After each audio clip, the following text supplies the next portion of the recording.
नमस्ते दोस्तों। आज सुनिए, लोग क्या कहेंगे। आशा का मन बहुत परेशान था। आज पापा ने फिर माँ के ऊपर हाथ उठाया था।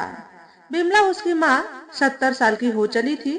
इस उम्र में भी उसके 76 वर्षीय पिता जब तब अपनी पत्नी पर हाथ उठाते थे। अभी अभी मोबाइल पर माँ से बात करके उसका मन आहत हो चुका था, पर उसकी मजबूरी यह थी कि वह अपनी यह परेशानी किसी को बता नहीं सकती थी। अपने पति व बच्चों को भी कैसे बताती कि इस उम्र में भी उसके पिता उसकी माँ पर हाथ उठाते हैं। माँ के शब्द अभी भी उसके दिमाग में गूंज रहे थे। बेटा, अब और नहीं सहा जाता है। इन बूढ़ी हड्डियों में अब इतनी जान नहीं बची है कि तुम्हारे पापा के हाथों से बरसते मुक्कों का वेग सह सके। पहले शरीर में ताकत थी, मार खाने के बाद भी लगातार काम में लगी रहती थी।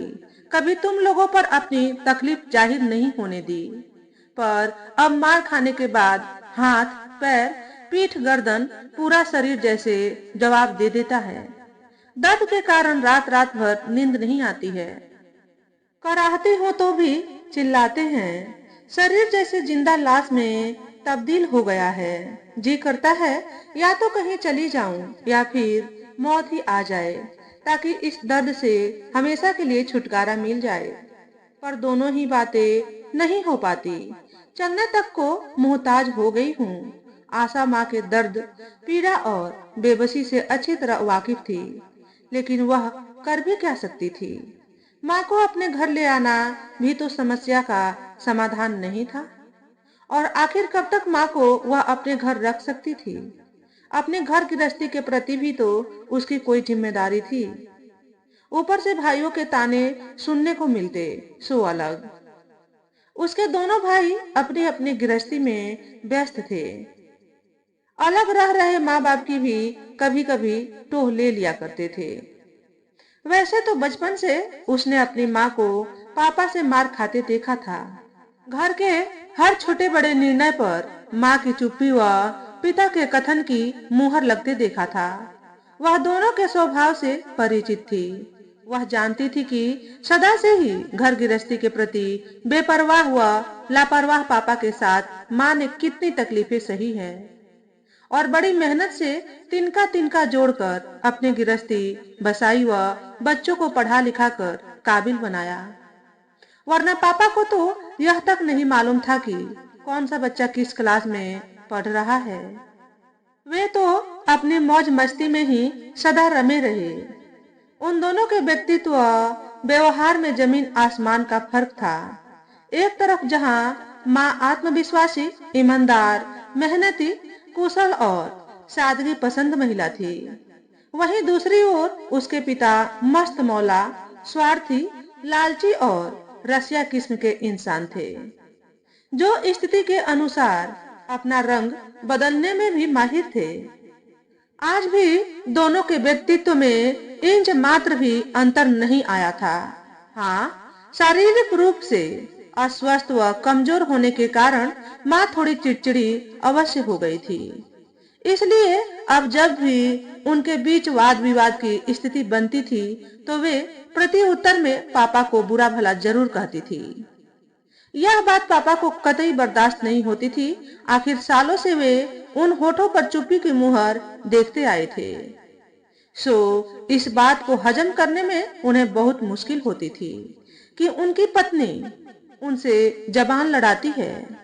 दोनों भाई भी यूं तो माँ को बहुत प्यार करते थे, लेकिन उनकी आपसी लड़ाई में अक्सर पापा का ही पक्ष लिया करते थे। आशा को मालूम था कि पिछली बार जब पापा ने माँ पर हाथ उठाया था, तो अत्यधिक आवेश व क्षोभ में माँ ने भी उनका हाथ पकड़कर उन्हें झिंझोर दिया था और सख्त ताकीद की थी कि वे अब ये सब नहीं सहेंगी। तब आनन फानन पापा ने सभी बच्चों को फोन लगाकर उन्हें उनकी माँ द्वारा की गई इस हरकत के बारे में बताया था। तब छोटे भैया ने घर पहुंचकर माँ को खूब लताड़ लगाई थी और यह तक कह दिया था कि आपकी बहू आपसे 100 गुना अच्छी है, जो अपने पति से इस तरह का व्यवहार तो नहीं करती है। पता नहीं, पर शायद उनकी भी पुरुषवादी सोच माँ के इस कृत्य से आहत हो गई थी। आशा को बहुत बुरा लगा था। आखिर इन मर्दों को यह क्यों नहीं समझ आता कि औरत भी हाड़ मांस से बनी एक इंसान है। वह कोई मशीन नहीं जिसमें कोई संवेदना न हो। उसे भी दर्द और तकलीफ होती है। वह भी कितना और कब तक सहे, और आखिर सहे भी क्यों। भैया ने उससे भी फोन कर माँ की शिकायत की थी, इस उद्देश्य से कि वह माँ को समझाए कि इस उम्र में ये बातें उन्हें शोभा नहीं देती। बोलना तो वह भी बहुत कुछ चाहती थी, पर इस डर से कि बात कहीं और न बिगड़ जाए, सिर्फ हाँ हूं करके फोन रख दिया था।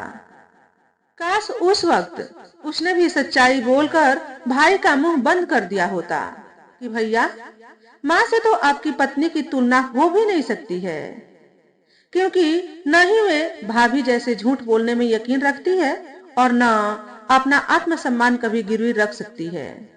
उन्होंने तो सदा सिर्फ अपनी जिम्मेदारियां ही निभाई है, बिना अपने अधिकारों की परवाह किए। पर आपकी पत्नी तो हमेशा से ही मस्त व बिंदास रही है। जब जब आपने उनकी मर्जी के खिलाफ कोई भी काम किया है, तब तब उन्होंने क्या क्या तांडव किए हैं, क्या आपको याद नहीं है। और अब जबकि आप उनकी जी हजूरी में हमेशा ही लगे रहते हो, तो वे आपका विरोध करेंगे ही क्यों। भाभी की याद करते करते आशा के मुंह में जैसे कड़वाहट सी घुल गई। विचारों के भंवर में इसी तरह गोते लगाती हुई आशा की तंद्रा दरवाजे की घंटी की आवाज से टूट गई। घड़ी की ओर निगाहें घुमाकर वह मन ही मन बुदबुदा उठी, अब कैसे होगा काम। बच्चे आ गए। आज उसका सारा काम पड़ा हुआ है। भारी मन से उठते हुए उसने दरवाजा खोला तो चहकते हुए दोनों बच्चों ने घर में प्रवेश किया। मम्मा, पता है आज ड्राइंग टीचर को मेरी ड्राइंग बहुत अच्छी लगी। पूरी क्लास ने मेरे लिए क्लैप किया। टीचर ने मुझे 2 स्टार्स भी दिए हैं। देखो, नन्ही परी ने माँ को अपनी ड्राइंग शीट दिखाते हुए कहा। ओहो, मेरी रानी बिटिया तो बड़ी होशियार है। I am proud of you. कहते हुए उसने नन्ही परी को गले लगा लिया। परी अभी 7 साल की थी। वह दूसरी कक्षा में पढ़ती थी। उससे बड़ा सौरभ था, जो कि 7वीं क्लास में पढ़ता था। मम्मा, बहुत भूख लगी है, मेरे लिए पहले खाना लगा दो प्लीज। सौरभ अपना बैग रखते हुए बोला। ओके बच्चों, आप फ्रेश होकर आओ, तब तक मैं जल्दी से आपके लिए खाना परोसती हूँ। कहकर आशा किचन की तरफ चल दी। उसने अभी तक कुछ भी खाने को नहीं बनाया था, बस काम वाली काम करके जा चुकी थी। लेकिन उसने घर भी नहीं समेटा था। बच्चों की पसंद ध्यान में रखते हुए उसने जल्दी से गर्मा गर्म पराठे और आलू फ्राई बनाकर सॉस के साथ परोस दिया। बच्चों को खिलाते खिलाते भी उसके दिमाग में कुछ उधेड़-बुन चल रही थी। कुछ देर बाद उसने दोनों बच्चों को तैयार कर अपनी पड़ोसिन सीमा के पास छोड़ा और खुद सीधा अपनी माँ के घर चल दी। वहां पहुंचकर पता चला कि पापा कहीं बाहर गए हैं।